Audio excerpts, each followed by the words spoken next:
suffered a nervous breakdown in relation to my involvement in this matter. I know that it had a huge impact on the officers that day. She cut his head off and boiled it. She cut parts of his body off and cooked them with vegetables to serve to his children, plated them up, stabbed photos of his children. She also fed parts of his body to the dog. Catherine Mary Knight, the Black Knight, the real-life Hannibal Lecter. Born 24th October 1955, was the first Australian woman to be sentenced to life imprisonment without parole.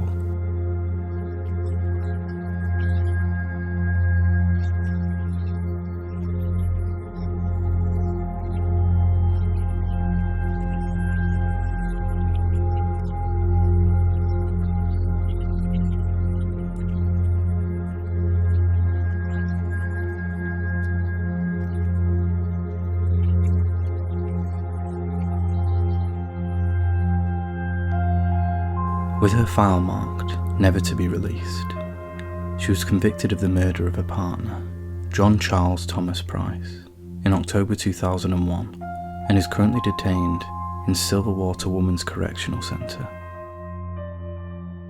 Knight, who was not of the highest intellect, left school when she was only 16. Considered to be almost illiterate, she managed to get a job as a cutter in a clothes factory.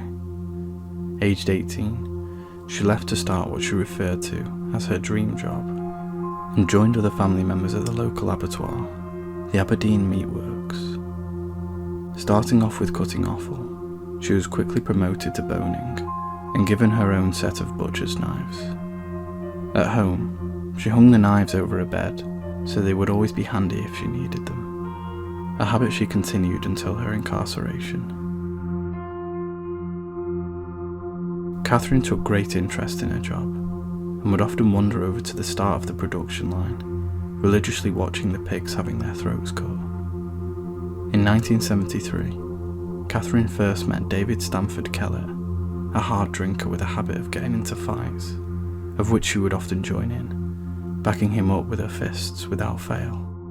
However, he soon realised that Knight was capable of doing more than a little damage with her fists, and before long he was finding himself dominated by her. In 1974, she convinced him to marry her, although he was heavily drunk the entire time, even arriving to their wedding completely intoxicated. Upon arrival of the big day, Knight's mother gave Kellett some advice. "You better watch out for this one, or she'll fucking kill you. Stir her up the wrong way, or you do the wrong thing, and you're fucked. Don't ever think of playing up on her. She'll fucking kill you. She's got something loose. She's got a screw loose or something somewhere." His love for alcohol that day was almost his downfall. On their wedding night, after consummating their marriage 3 times, Kellett fell asleep. Catherine Knight, apparently unsatisfied, took issue with her new husband's exhaustion and tried to strangle him. Yet despite this, he stayed. Their marriage was particularly violent. On one occasion, a heavily pregnant Knight burned all of Kellett's clothes and shoes before hitting him across the back of the head with a frying pan, simply because he had arrived home late from a darts competition after making it to the finals.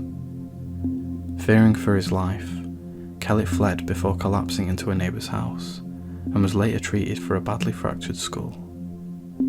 Police wanted to charge her, but Knight was now on her best behaviour and talked Kellett into dropping the charges.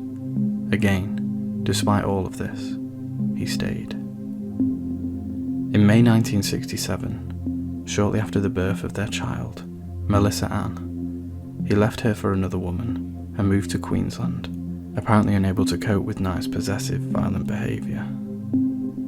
The next day, she was seen pushing her new baby in a pram down the main street, violently throwing the pram from side to side. Knight was admitted to St Elmo's Hospital, where she was diagnosed with postnatal depression and spent several weeks recovering. After being released, Knight placed 2-month-old Melissa on a railway line shortly before the train was due, then stole an axe and went into town and threatened to kill several people. a man known in the district as Old Ted, was foraging near the railway line and found and rescued Melissa minutes before the train was to pass. Knight was arrested and again taken to St. Elmo's Hospital, but apparently recovered, signed herself out the following day. A few days later, Knight slashed the face of a woman with her knives and demanded she drive her to Queensland to find Kellett.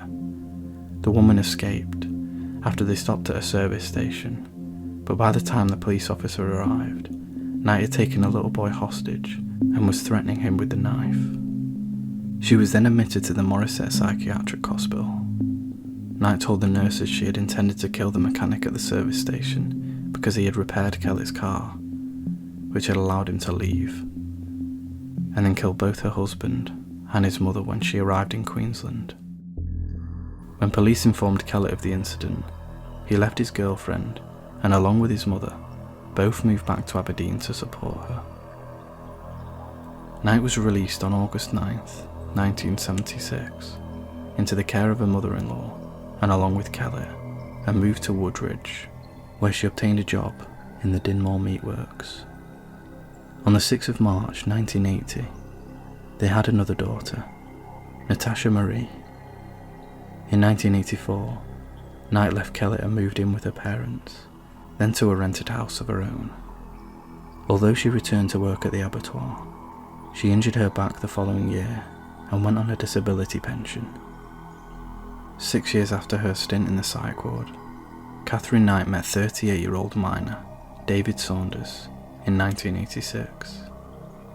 A few months after meeting, he moved in with her and 2 daughters, although he decided to still keep his own apartment, which was something that would cause tension throughout their relationship.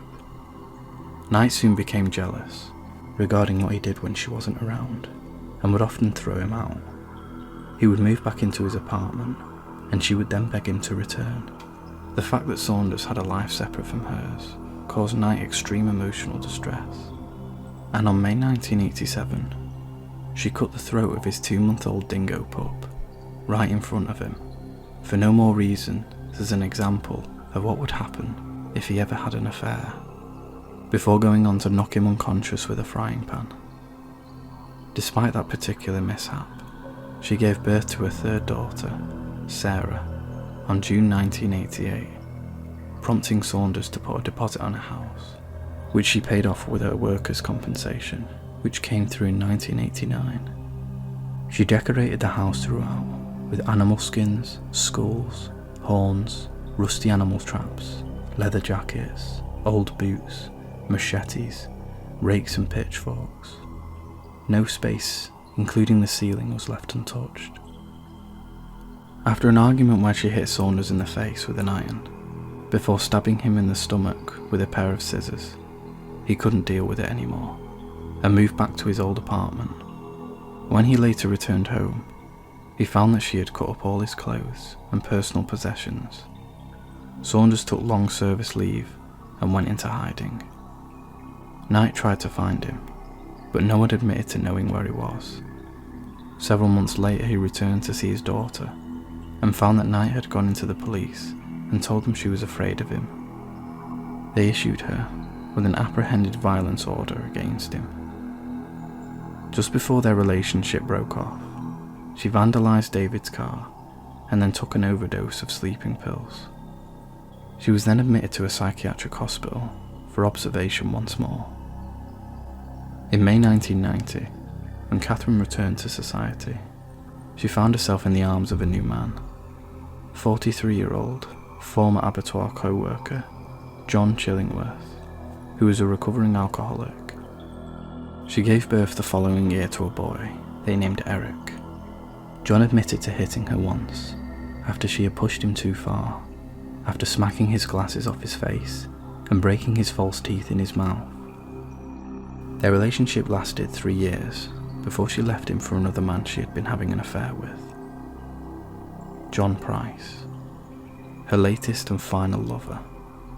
John Price was an expert at weathering the Catherine storm, because he knew that the loving Catherine would soon return.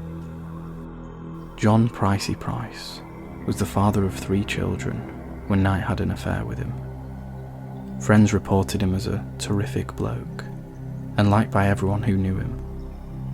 His own marriage had ended in 1988, while his 2-year-old daughter had remained with his former wife. The 2 older children lived with him, and Price was well aware of Knight's violent reputation, and she moved into his house in 1955. His children took a liking to her, and he was making a lot of money working in the local mines. Apart from violent arguments at first, life was a bunch of roses. In 1988, they had a fight over Price's refusal to marry her, and in retaliation, Knight videotaped items that he had stolen from work and sent the tape to his boss. Although the items were out-of-date medical kits that he had scavenged from the company's rubbish tip, Price was fired from the job he had held for 17 years. That same day, he kicked her out and she returned to her own home, while news of what she had done spread throughout town. A few months later, Price restarted a relationship, although now he refused to allow her to move in with him. The fighting became even more frequent, and most of his friends would no longer have anything to do with him while they remained together. It wasn't long before Knight had free reign of Price's house again, but it didn't help matters in the least. The arguments escalated in violence, and after a series of assaults, which included Catherine stabbing him in the chest with a knife during an argument in the kitchen, on February the 29th, 2000, John Price went to the Scone Magistrates Court and took out an apprehended violence order against Catherine Knight to keep her away from his house, and hopefully out of his life and his children's life, once and for all. That afternoon, Price told his co-workers that if he did not come to work the next day, it would be because Knight had killed him. They pleaded with him not to go home, but he told them that he believed she would kill his children if he did not. Price arrived home to find that Knight, although not there herself, had sent the children away for a sleepover. Earlier that day, Knight had bought new black lingerie, the same night he had taken out the AVO. John was in bed at 11 after visiting his neighbours when a vehicle pulled into his driveway, but avo or not, there was no stopping his deranged lover. Knight entered the house, watched TV for a few minutes before having a shower. She then woke Price, and they had sex, after which he fell asleep. At 6 AM the next morning, the neighbour became concerned that Price's car was still in the driveway, and that Price did not arrive at work. His employer sent a worker to see what was wrong, and both the neighbours and worker tried knocking on Price's bedroom window to wake him up, but after noticing blood on the front door, they alerted the police, arriving at 8 AM. Breaking down the back door, the police found his body alongside Knight, who was comatose from taking a large number of pills, wearing lingerie and covered in blood. She had stabbed Price with a butcher's knife while he was sleeping. According to the blood evidence, he awoke and tried to turn the light on before attempting to escape. While Knight chased him through the house, he managed to open the front door and get outside, but either stumbled back inside or was dragged back into the hallway, where he finally died after bleeding out. Later, Knight went into Aberdeen and withdrew £1,000 from Price's bank account. Price's autopsy revealed that he had been stabbed at least 37 times, in both the front and back of his body, with many of the wounds extending into vital organs. Several hours after Price had died, Knight methodically skinned Price's corpse, taking off his entire skin, including his face, ears, scalp and neck, like a ghoulish suit. She'd done this job hundreds of times with animals, so she knew exactly what she was doing. Using a variety of her precious knives, she even left a small square of the skin on the body that featured the scar from where she'd stabbed him previously. The skinning was so expertly done that after the post-mortem examination, the mortician was able to re-sew the skin onto Price's body. The suit of skin was then hung up on a hook in the entrance of the house, where it remained until it was removed by the horrified police officers. She then decapitated him and cooked parts of his body. Parts of his buttocks were also sliced off and baked in the oven, together with a selection of vegetables. The gruesome steaks were then arranged on plates with the vegetables, alongside with notes beside each plate, each having the name of one of Price's children on it. She was preparing to serve his body parts to his children. A third meal was thrown to the back lawn for unknown reasons, with some speculations that it was for the dog. Price's head was found in a pot with vegetables. The pot was still warm, estimated to be at between 40 to 50 degrees Celsius, indicating that the cooking had taken place in the early morning. Sometime later, Knight had arranged the body with the left arm draped over an empty bottle, with his legs crossed. This was claimed in court to be an act of defilement, demonstrating Knight's contempt for Price.